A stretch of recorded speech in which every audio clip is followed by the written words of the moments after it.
He grew up in tiny Oil City, Pennsylvania, the son of immigrant parents. He showed no interest in flying until 1938 and his college days at Notre Dame. And nearly no one described him as a natural pilot. But he was a natural warrior. He was one of a handful of fighter pilots who launched themselves against the Japanese at Pearl Harbor. His first air combat was fought in a British Spitfire with a Polish fighter squadron. But he would make his mark with the P-47 Thunderbolt, emerging from World War II as the top ace in the European theater with 31 German kills. He would go to war again in Korea and achieve his ace's status a second time, this time in jet fighters. His experience led him to create a completely new set of air combat tactics that saved American lives. He was born Francis Gabraszewski, third of 5 children of his Polish immigrant parents. They lived in a small town north of Pittsburgh called Oil City and ran the local grocery store. They changed the name to Gabreski to make it easier to pronounce. But the boy who would become one of America's greatest air aces spoke his entire life with a pronounced Polish accent. Francis Gabreski graduated high school in 1938, just as Hitler's legions marched into Austria. He says his eyes were focused on college, on Notre Dame, and eventually medical school like his older brother. After Germany's invasion of Poland in 1939, Gabreski knew the United States would be going to war. And when it did, he was determined his weapon would be an airplane. He joined the Army Air Corps as a cadet in 1940. He trained in PT-17 Stearman biplanes with sleek blue and yellow paint. Gabreski admits he was not a natural pilot. He was nervous, always trying to wrestle the airplane around in the sky, compensating for the torque of the radial engines. He nearly didn't make the grade, but he did qualify, and after some advanced training was allowed to select his first assignment.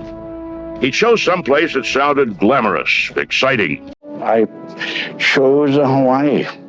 Hawaii, of course, I mean, it was a glamorous place. I read about it from Travelodge and so forth. It's a beautiful climate.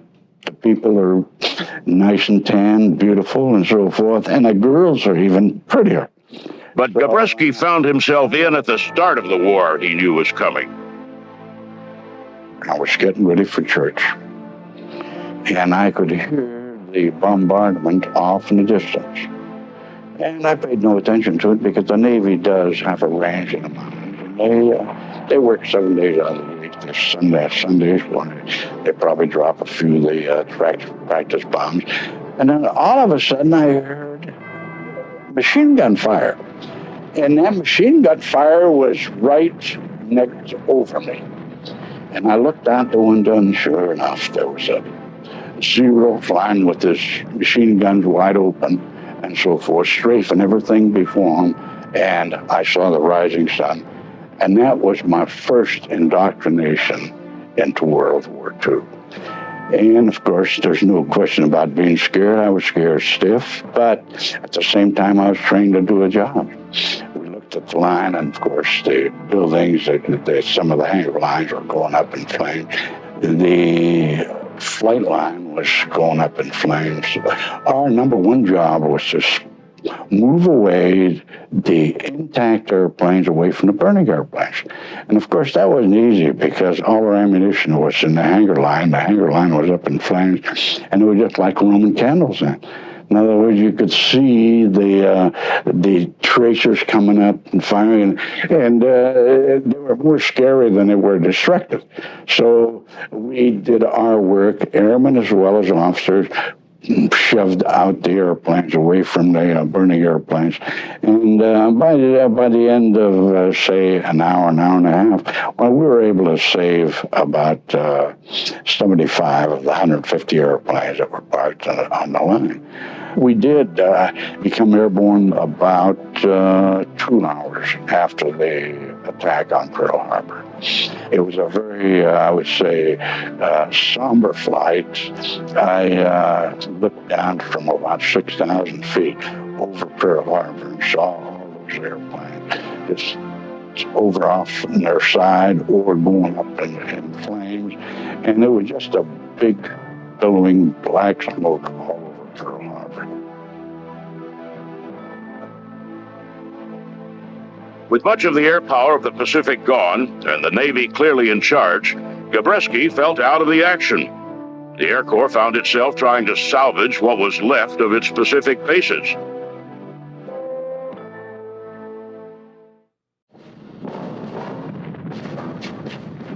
Gabreski filled his time reading up on the war in Europe.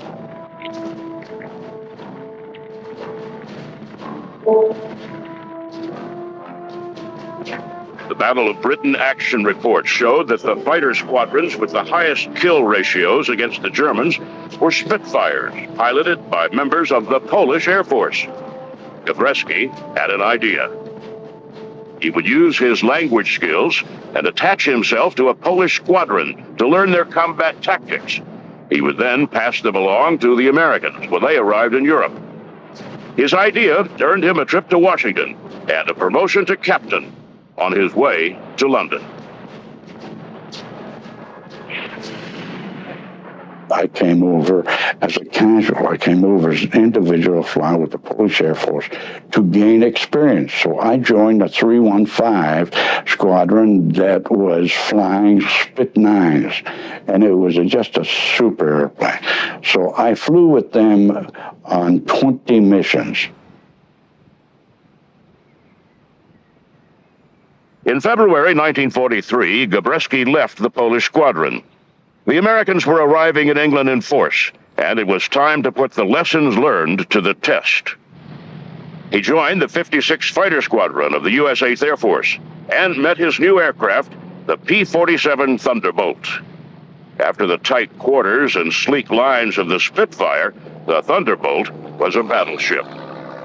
After 20 missions with the Polish Air Force, I joined the 56, which was the first group that was coming in intact from the United States of America with a brand new airplane, a P-47. So you can imagine when I went from a Spitfire, which is nothing more than about a 7,500 pound airplane, to this great big belly tub that I saw.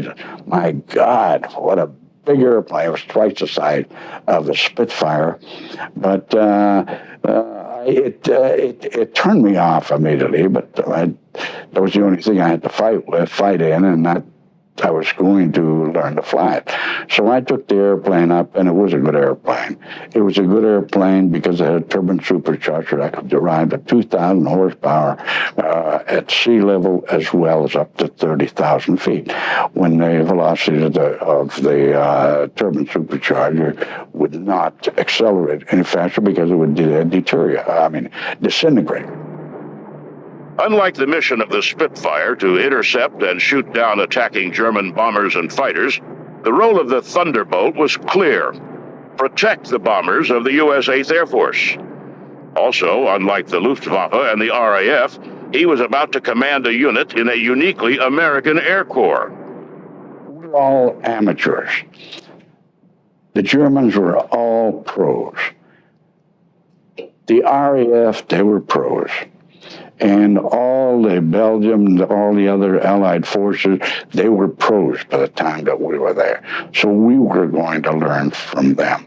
And it took us quite a few missions before we felt very comfortable in the operating field where we knew what we were doing.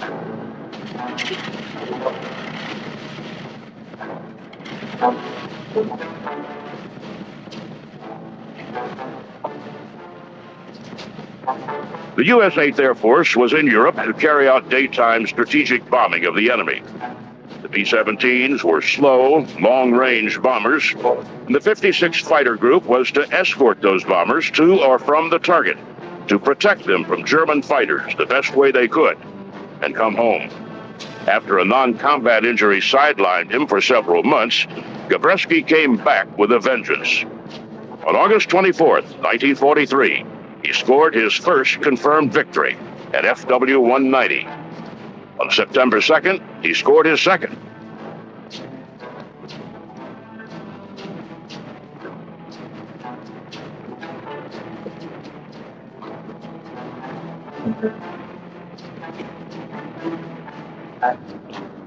You're not out there to glamorize the destruction of fighter aircraft. You're there on a specific mission to keep those bombers from being shot down.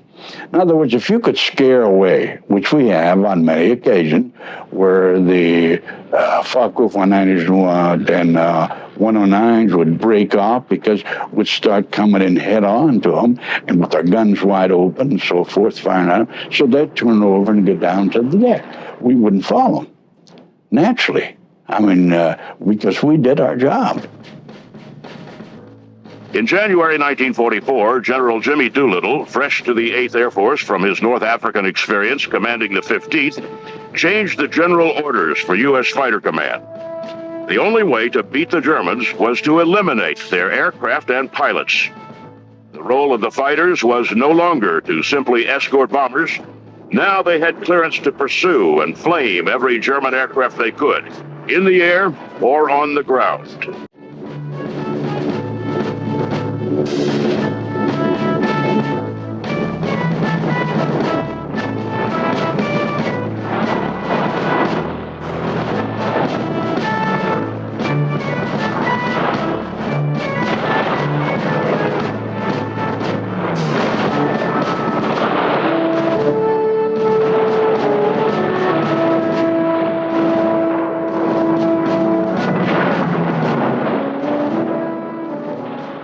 In February 1944, the 56 went on a binge.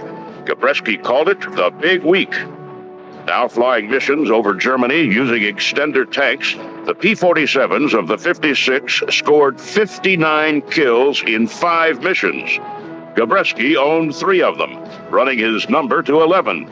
He was now an ace twice over. Now he was racking up kills faster than his crew could keep him in swastika decals.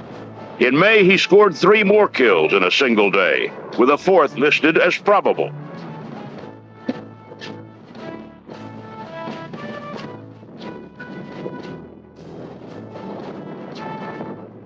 By D-Day, June 6, 1944, Gabreski was in contention for the highest-ranking ace in the 8th Air Force.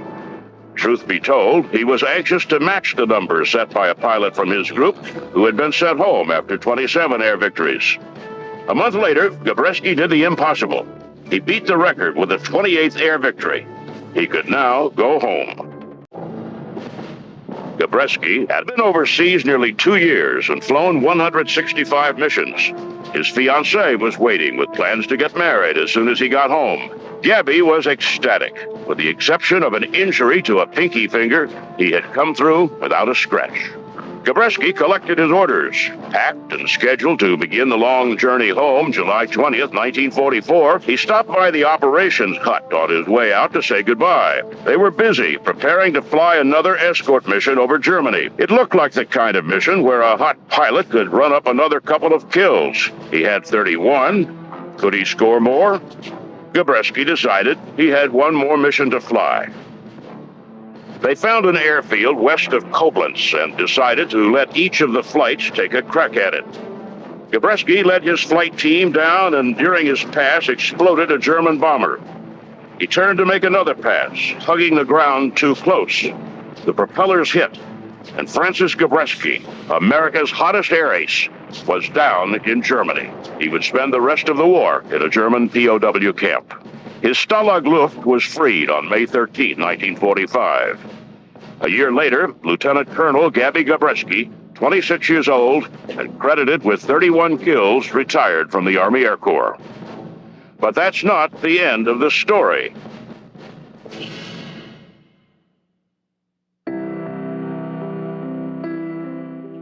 Like many returning vets, Gabreski was anxious to complete his college degree and take up his married life. He and his wife thought the civilian life looked good, and he managed to snag a job with Douglas Aircraft. It lasted less than a year.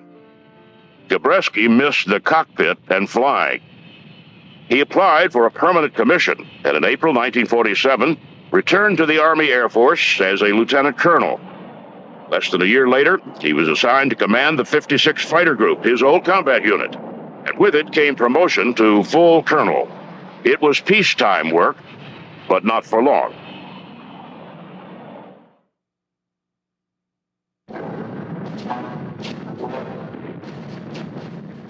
The tension in Korea finally exploded into open warfare, and Gabby found himself watching from the sidelines. The war went back and forth, and it looked like it would be over once MacArthur landed at Incheon. But in mid-1950, a new weapon launched into the skies, and the Americans found themselves fighting a hot new fighter, the MiG-15. Gabreski's command had just made the transition to F-86 Sabre fighters, and he wondered more than once how the planes would stack up. He was going to find out. In May 1951, Colonel Gabreski reported to K-14, the air base near Kimpo, South Korea. Gabreski was assigned to the 4th Fighter Group as deputy wing commander. They had only 50 F-86s, and their mission was to distract the MiGs away from the slower Mustangs and F-80s. To do that, they flew the area the pilots called MiG Alley. When MiG-15 came into the theater, that put another sort of dimension. That's when I went out to operate in the Korean theater, because the MiG-15 was so superior to any other airplane that we ever had there. So the only offset to that was a F-86. F-86, which was it was a Mach .9192 airplane, equivalent to the MiG-15. So that put us on par, and it kept, again, the MiG-15s from destroying the F-80s and the F-84. If you do get a bounce, cut him off, and drive in range. When you get in range, shoot, and when you shoot to kill. Anybody got any questions? Okay, let's go get him. On April 1st, 1952, Gabreski led his group back into MiG Alley.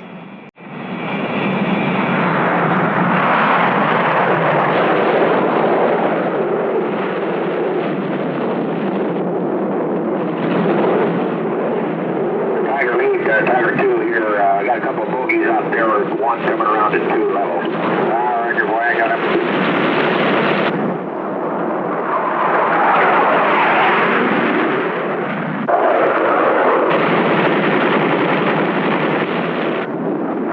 All right, there he goes, he's going down, you got him? All right, well, that's a good deal. Watch, we got 4 of them coming in here on at 7 o'clock, hang on. I haven't got him. Go ahead, take it. I'll cover you. All right, I'm going in now.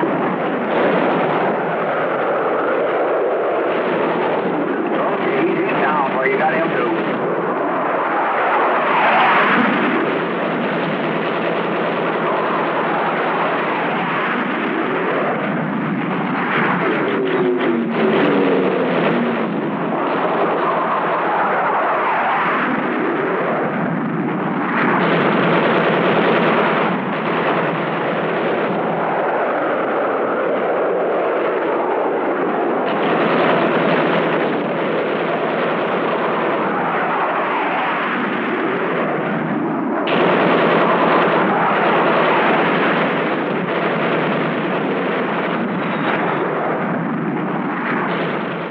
He had 4 kills and wanted his 5th.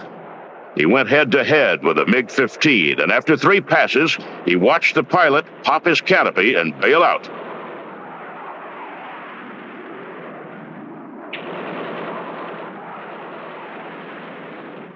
He was over his 100 mission limit, though he and another veteran had given orders that their sorties not be posted anymore. But he had had enough. With 6.5 kills credited to him and his 31 from World War II, he is the 3rd top air ace in American history. On June 4th, the Air Force sent him home. He had a stop along the way. President Harry Truman called him to the White House and thanked him personally. I've had everything from a squadron to a group to a wing, and I've been in the cockpit up until I retired. Colonel Francis Gabreski ended his combat role that summer of 1952, but his career continued. He remained in the Air Force until 1967, commanding units at bases from Kadena to Hickam to Adana, Turkey. He had flown aircraft from the old P-40 to the heavy P-47, where he achieved glory. He made the transition to jet fighters in the F-86, and had flown everything up to the F-111 supersonic fighter bomber. His record of 37.5 kills stands today. He set standards for performance and tactics. For all his contributions to the U.S. Air Force, Colonel Francis S. Gabby Gabreski is a legend of air power.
In an era when fighter aircraft were as small, sleek, light and maneuverable as their designers could ensure, in the midst of Spitfires, Messerschmitts and Mustangs, there was one World War II fighter that was huge, snub-nosed and cumbersome looking.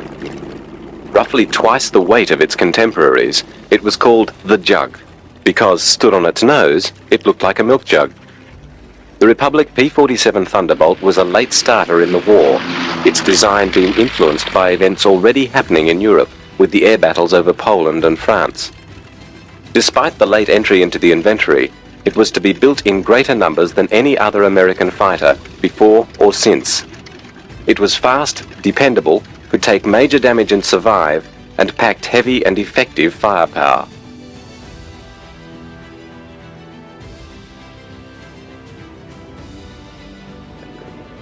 The P-47 derived from a series of planes produced by the Sovetski Aircraft Corporation under the direction of two Russian émigrés, Alexander Sovetski and Alexander Kartveli. By the time the P-47 flew, the company was the Republic Aircraft Corporation, and Sovetski had left. But the plane's origins go back to 1931. Alexander Sovetski came to the United States already a pilot and already an aviation enthusiast. His father had been the first private owner pilot of an aeroplane in Imperial Russia, and Alexander had flown in the First World War in the Imperial Air Force with distinction. He came to the USA in 1917 on a naval air mission and stayed on after the revolution at home, working for the Army Air Force. He set up an aviation company in 1922 on the proceeds of engineering patents he'd sold to the US government, and in 1931 set up the Sovetski Aircraft Corporation. After Kartveli joined the company, his basic configuration around the radial air-cooled engine soon developed into planes that dominated the Bendix Trophy races in the mid-30s. With Jackie Cochran as one of the consistently winning Sovetski pilots helping to create media interest, the company became, quite justifiably, well known. The virtues of the Sovetski planes were their long range and relatively high cruising speed. Flat out, they were among the fastest American planes of their day, and in 1937, when most Army and Navy pursuit planes were stretched at 200 miles per hour, Jackie Cochran caused a sensation with a speed of 304 miles per hour set while breaking a record at the National Air Show.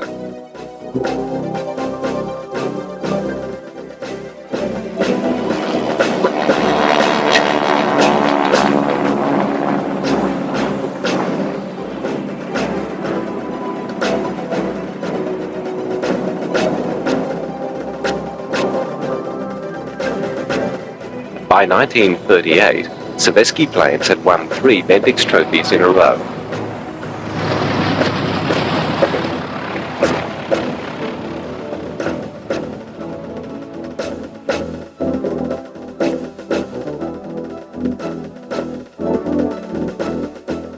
Following an accident, Savesky himself gave up active participation in the races, to later rest worries in the government that his company would fold if he were to be killed.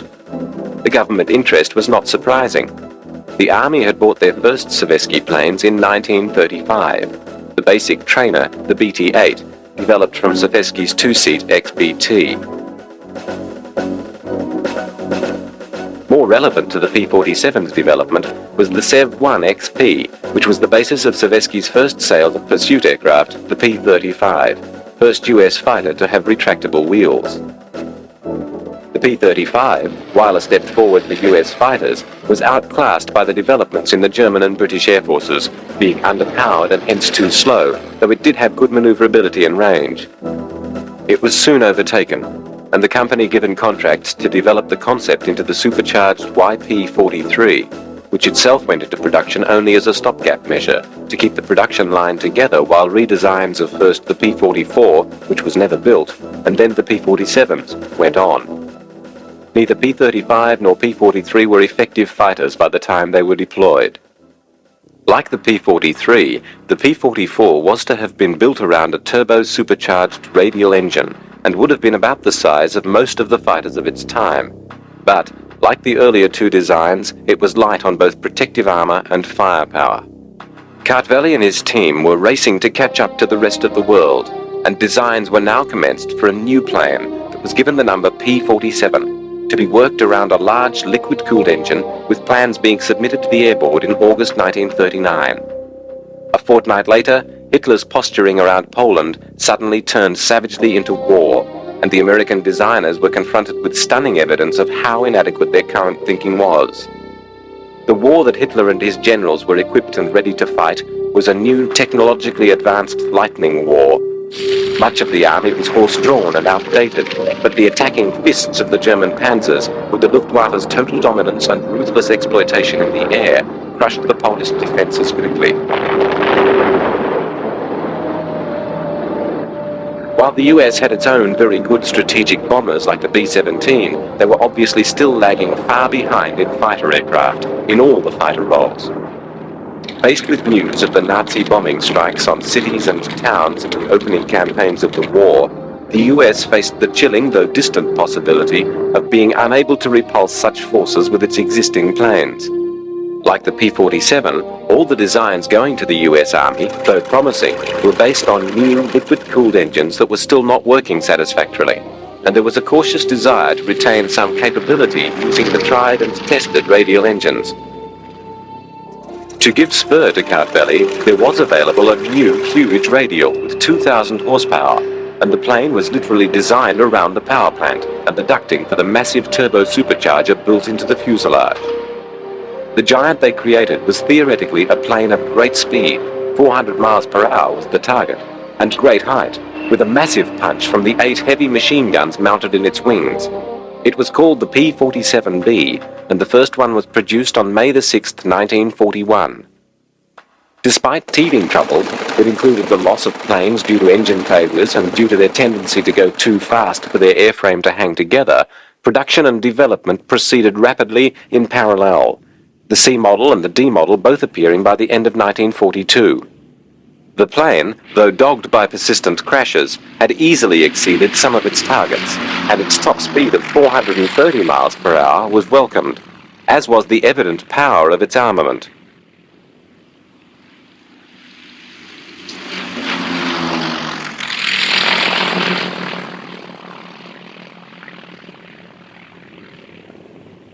It was accepted as well suited to its express role of cutting off and destroying attacking enemy bombers. However, as the problems were sorted out and the planes began to multiply, need dictated their deployment for a different role entirely, that of escorting the bombers operating from England.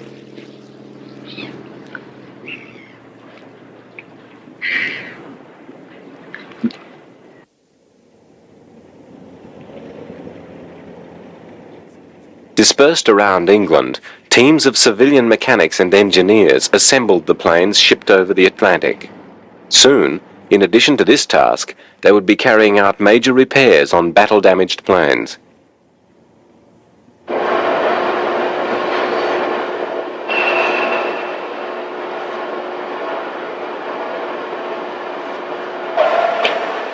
Okay, let's stop, John.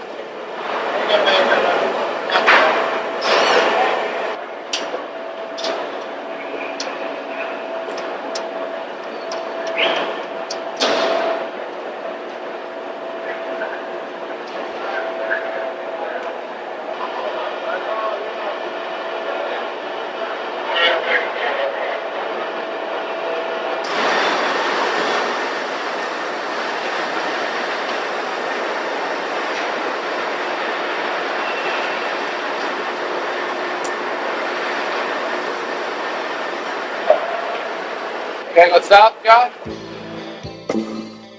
The first plane had been unloaded a few days before Christmas 1942, and as soon as the Thunderbolts became available, they were rushed through operational assessments, and plans to equip 3 groups went ahead.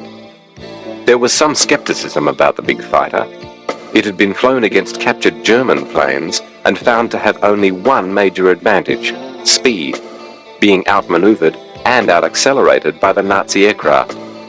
Additionally, it did not have sufficient range to escort the bombers all the way to Germany. But despite this, given the absence of any more suitable weapons, the P-47s were sent to battle protecting the bomber raids. The first operational sortie over Praus was flown on the 8th of April 1943. Though mechanical failures still led to losses of aircraft, the pilots were adjusting to their new fighters with increasing appreciation of their toughness, speed, and firepower. Using a variety of external fuel tanks to extend their range, the Thunderbolts were rapidly assimilated into the combat, and within a short time, tactics were developed to exploit their overall speed advantage, which saw them earning a good reputation for matching and besting the Messerschmitts and Focke-Wulfs.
Flying in shifts to escort the bombers out as far as possible and meet them on their return, the rapidly proliferating jugs were soon familiar sights to the people of England and to the pilots of the Luftwaffe.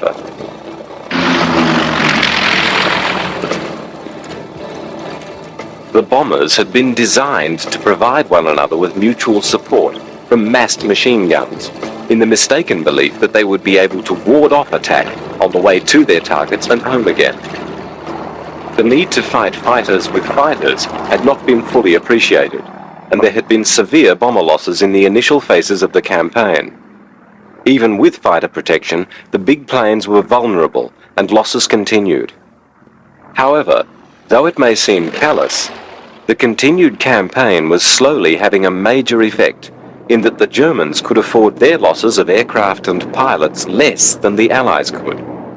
The longer the campaign went on, through flak and fighters to the factories and infrastructure of Germany, the more the wearing down was to gather momentum. At the time of this raid, to Emden in September 1943, the men flying the Allied planes would not have been aware of this long-term effect, as much as they were aware of the very real and vicious presence of swarms of German attackers.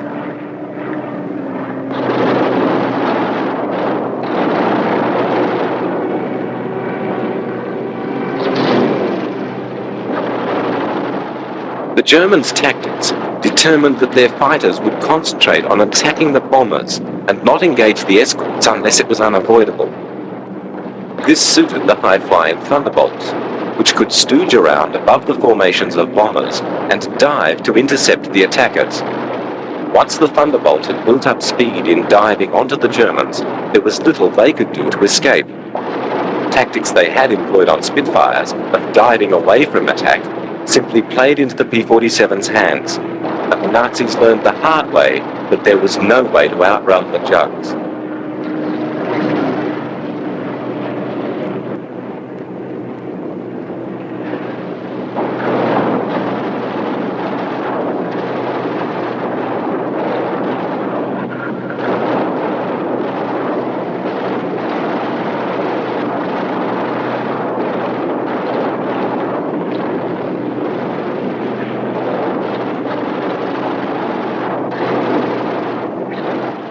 The strategic bombing offensive continued through 1943 and 1944, with very little let-up.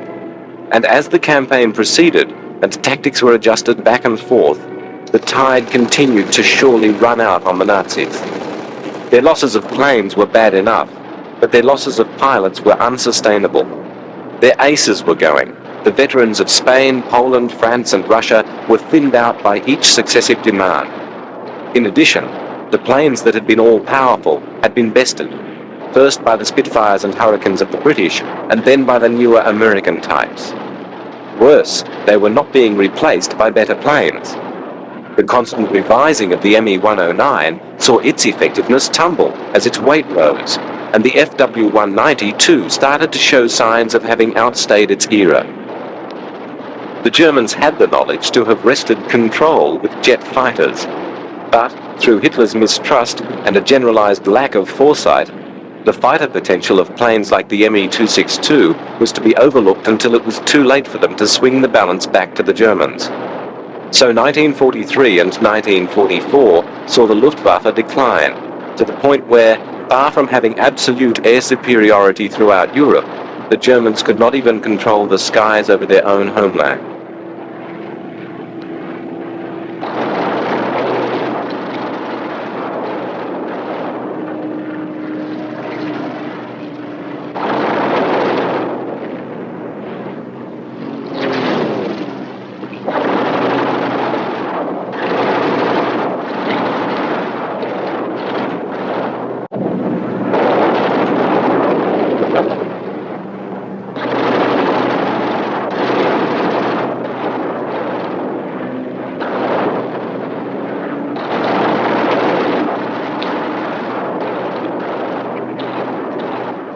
Losses in the bomber fleets were at times very heavy, and the theoretical assumptions of the commanders that things were worse for the enemy can't have been much comfort for the B-17 crews.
The mass raids on the German cities left the Luftwaffe with no option but to oppose the bombers with all the weapons at their disposal.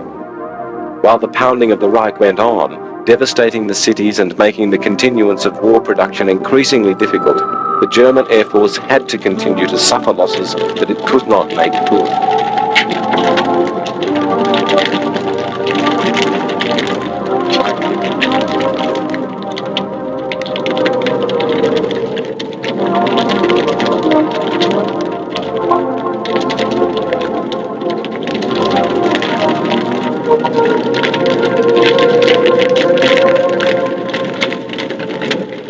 Given that many of the P-47s were leaving their bombing support missions with ammunition aplenty still on board, it was but a small lateral thought to employ that firepower to good effect on the way home.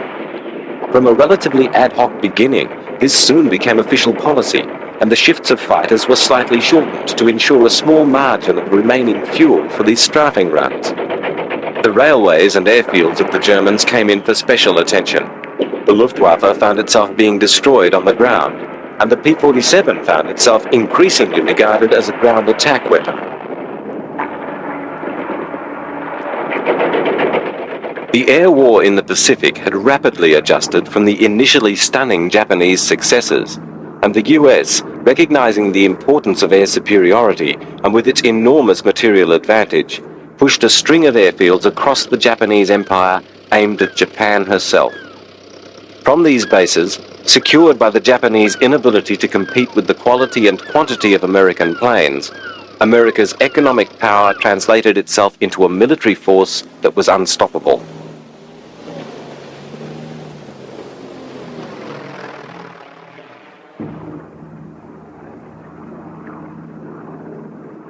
The great distances involved in almost every mission meant that the Jugs were not ideally suited to the arena, and the longer range of the P-38 and later the P-51 saw them preferred.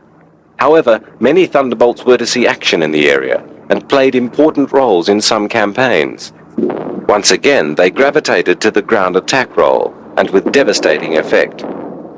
Teamed with the Lightnings, they supplied precision tactical support in the intense ground fighting that characterized the island-hopping campaign that was closing in upon Japan.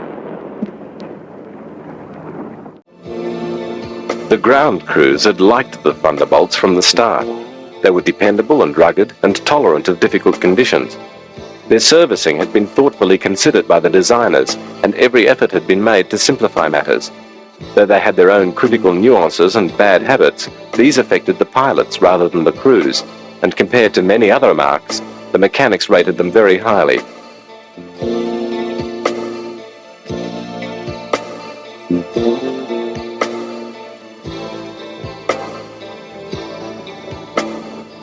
It was in the Pacific that they were to embark on one of their most celebrated missions, their involvement in the Battle of the Marianas.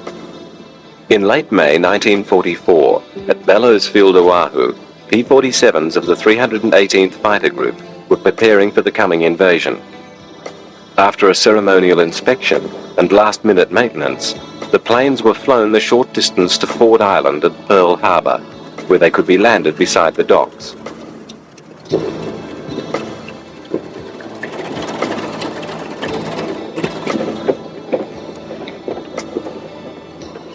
From the airstrip, they were wheeled up to the side of waiting ships and then swung aboard. The ships were two of the Bay class of Jeep carrier, the USS Manila Bay and USS Natoma Bay. The 3 squadrons of Thunderbolts were quietly loaded and stowed.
Elsewhere in the harbour, the first convoy of the invasion fleet was readied, and, along with the assault troops, the ships took on board the 804th Aviation Engineers Battalion and the equipment needed to construct an airstrip as soon as a site could be captured and made safe.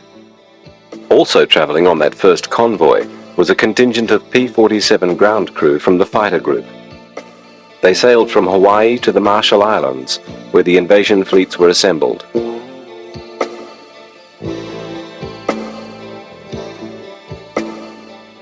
Back at Pearl Harbor, the last of the fighters was carefully loaded as the second invasion convoy prepared for departure. The invasion of the Marianas was a major step forward for the Allies. From Saipan, Tinian, or Guam, they would be in a position to strike next at Okinawa or Formosa, bypassing the Philippines and neutralizing the large Japanese garrisons there.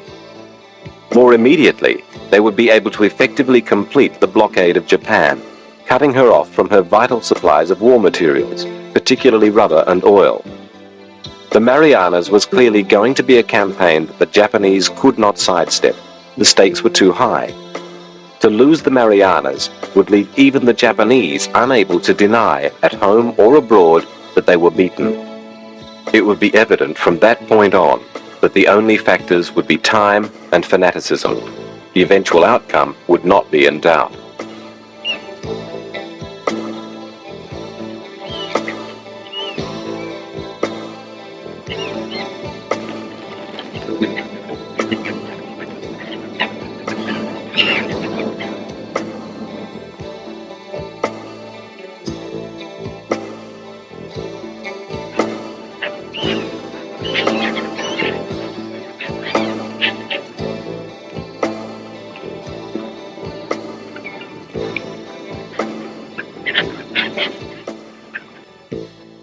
On the morning of the 15th of June, the first Marines hit the beaches of Saipan.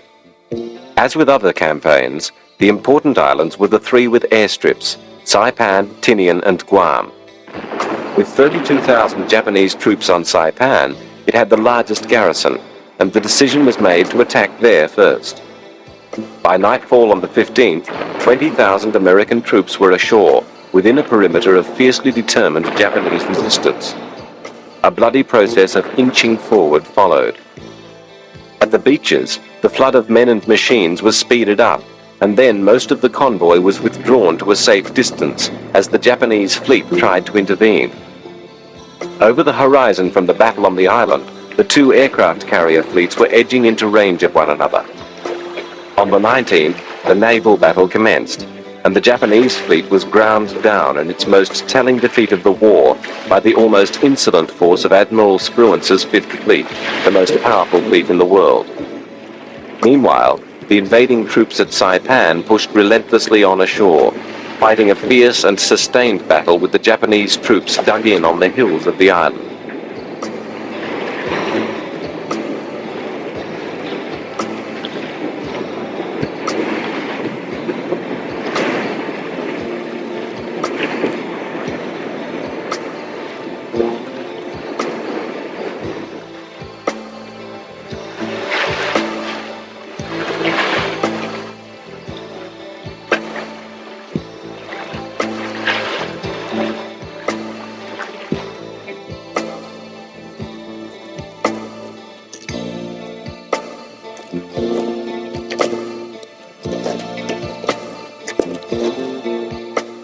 On the 17th, the US forces captured Aslito Airfield, and by the 18th, the Japanese had been pushed far enough back for the engineers to be moved in to commence reconstruction. The scene of destruction at the airfield was testimony to its battering over the previous few weeks. The carrier-borne bombers and fighters of the fleet had attacked it constantly, and then it had been bitterly contested in the ground fighting. Littering the airfield were the wrecks of Japanese planes. They had, by the 20th, lost 450 aircraft in the course of the campaign, with most of their crews. It was a loss their air power would not recover from in the rest of the war. The engineers dug in, still in danger of Japanese attack and sniper fire, and then proceeded to recreate an airfield out of the rubble.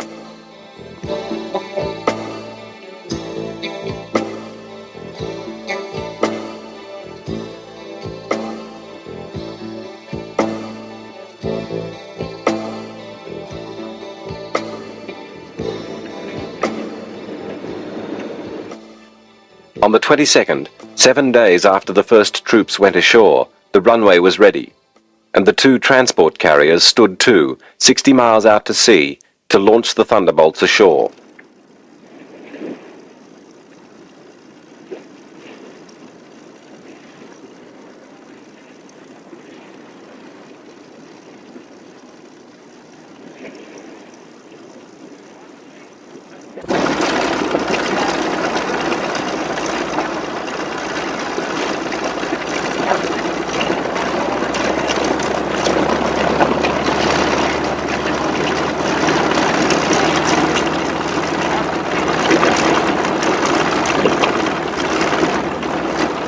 Needless to say, Carvelli had not designed his big brute of a fighter with the confinements of a carrier in mind.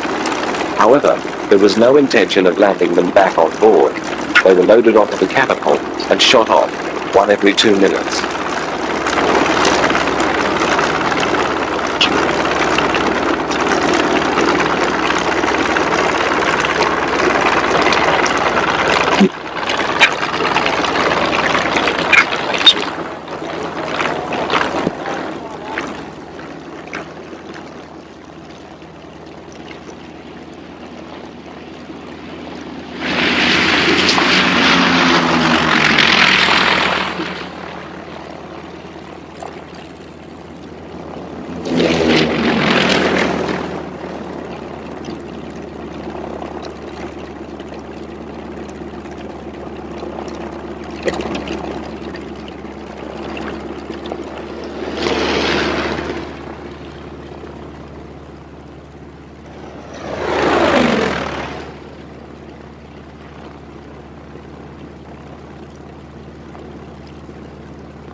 All planes were catapulted successfully, and they flew into their new base, which had been renamed Isley Field.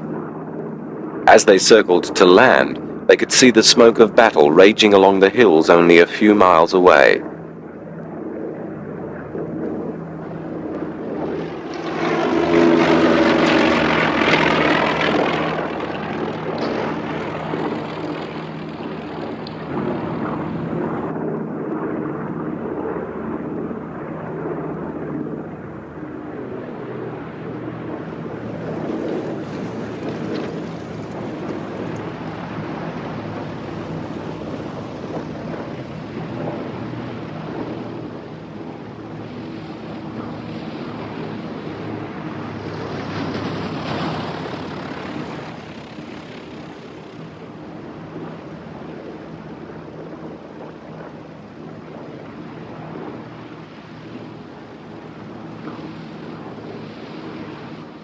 No sooner had they landed than they were in action.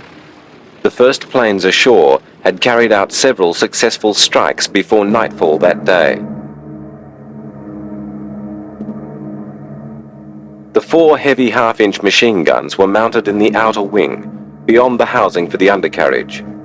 The arrangement of the 4 ammunition belt feeds to the breeches required the staggered positioning of the guns.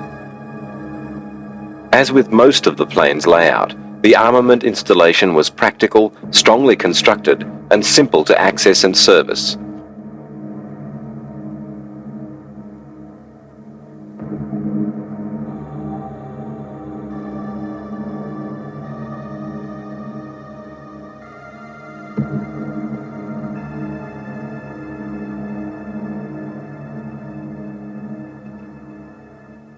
The Thunderbolt's increasingly potent external tactical stores were also simple to load.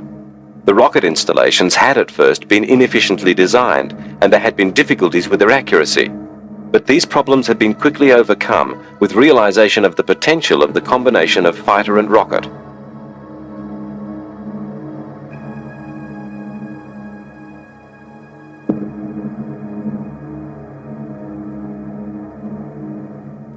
Though not much of a dive bomber, due to the problem of its tendency to gather too much speed, The Thunderbolt had a good lifting ability and could deliver two 500-pound bombs with considerable accuracy in low, high-speed passes.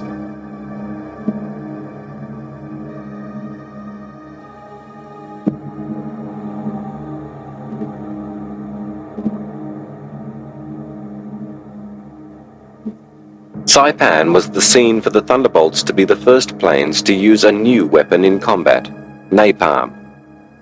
Using external fuel tanks as containers, napalm bombs were constructed on the planes.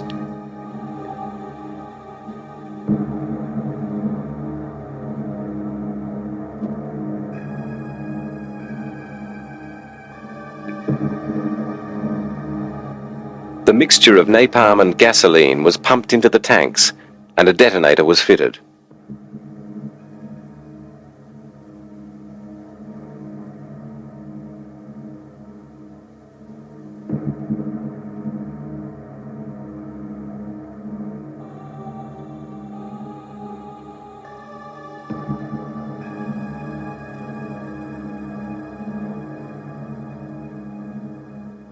The fighters were an important factor in the rest of the Saipan campaign and the campaigns on Tinian and Guam. The fighting on Saipan went on into the first weeks of July, with Japanese losses over 26,000 troops, and on the 23rd of that month, the invasion of Tinian was commenced. Throughout, the Jugs made thousands of the short hops from the airfield to the battlefield and back, giving close and decisive support to the ground troops.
Though the Japanese on Tinian fought hard, whatever they had no hope of success.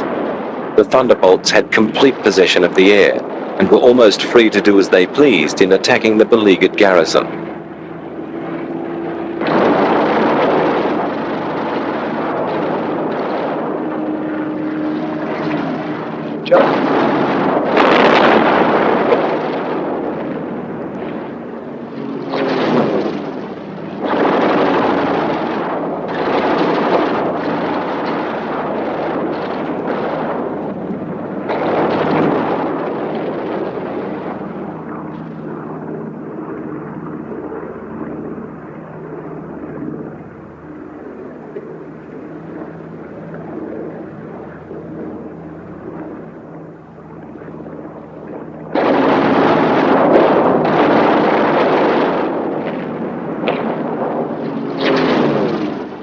From the airfield, across the narrow strait, the ground crew and off-duty pilots were given a rare chance to watch the squadron's planes at work, with guns, rockets, bombs and napalm on the enemy defences.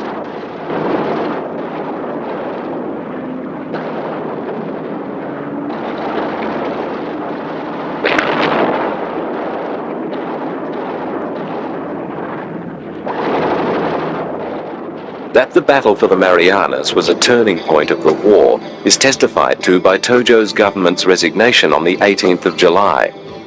It was one of the major amphibious landings of the Pacific Campaign and the last time the Japanese fleet could muster an effective fleet air arm. It was also a great example of the way that the jugs were becoming an integral part of army calculations on the battlefield. This importance was also reflected in their use in Europe in the latter parts of the war, particularly by the 9th Air Force.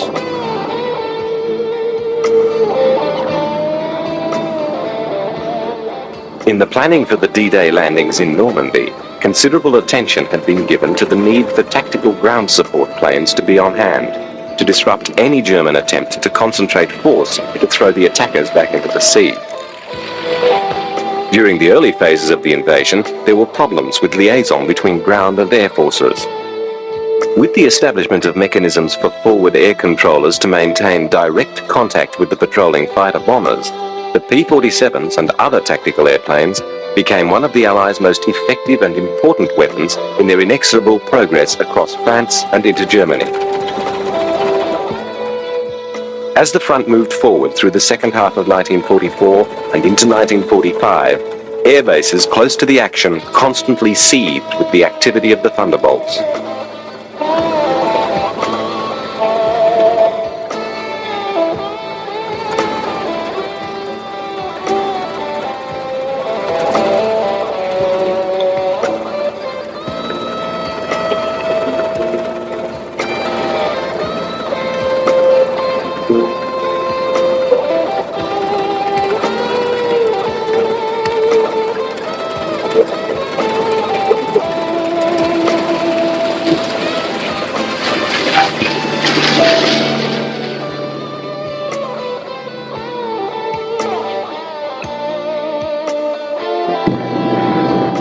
The deliberate campaign against the Luftwaffe had continued, and, coupled with the German losses in the air against the strategic grains, the ground attacks ensured that the Allies enjoyed total air supremacy over France and Germany even before the troops were landed.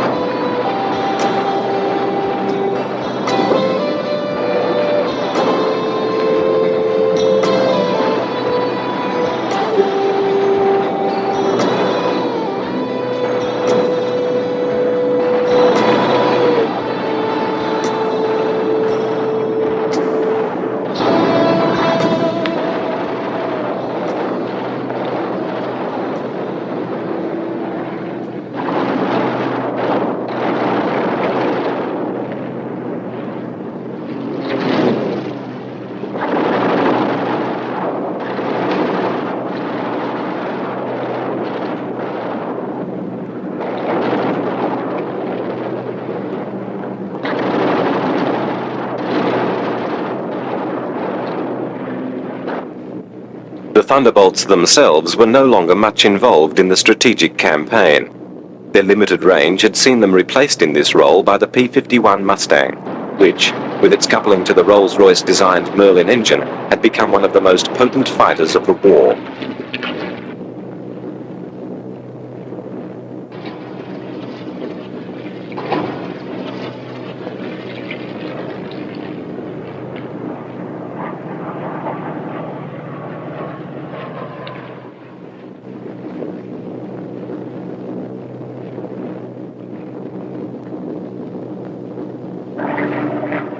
In addition to their direct support of the troops on the battlefield, the tactical role of the P-47 saw them involved in the massive campaign to disrupt the Nazis' transport systems, with paralyzing constant attacks on the roads and railways, delaying the movements of troops and panzers to the front, and inflicting heavy casualties on the German reserves before they could take up their positions.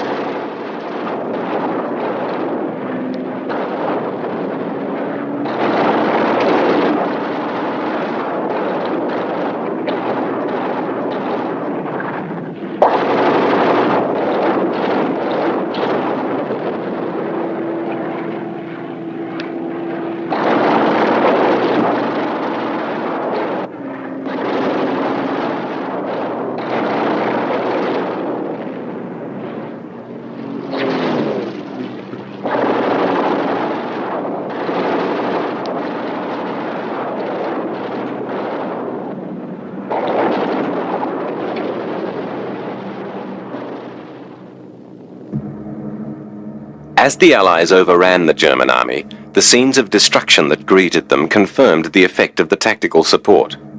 The paralysis of the railway networks in particular was a major triumph.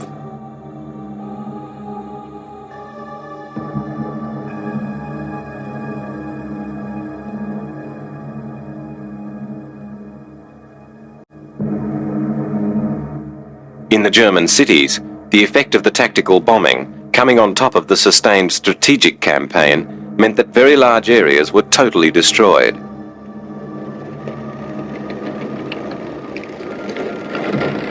The advancing armies drove through scenes of destruction that were unparalleled in scope. The First World War had seen comparable desolation, but only in the relatively narrow confines of the battlefields.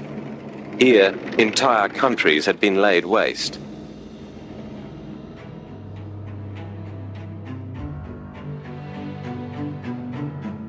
Production of the P-47s ended in December 1945. In the 4 years from the first flight of the plane in 1941, 15,683 had been built, the largest ever production run for an American-built fighter aircraft.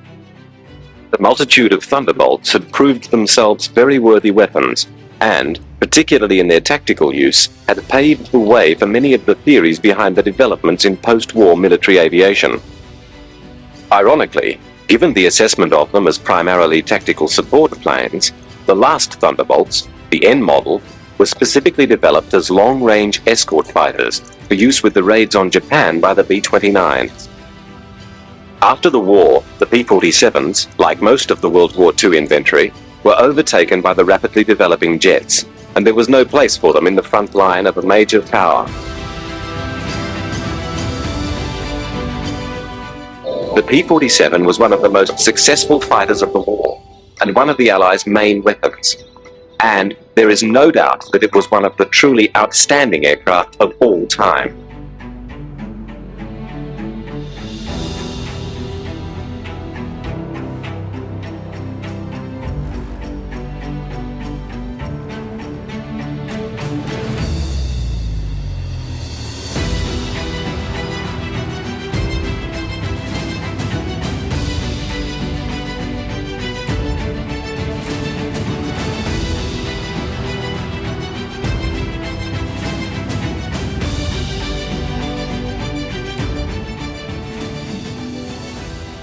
If you enjoyed this video, please remember to like and subscribe. And as always, thank you for watching.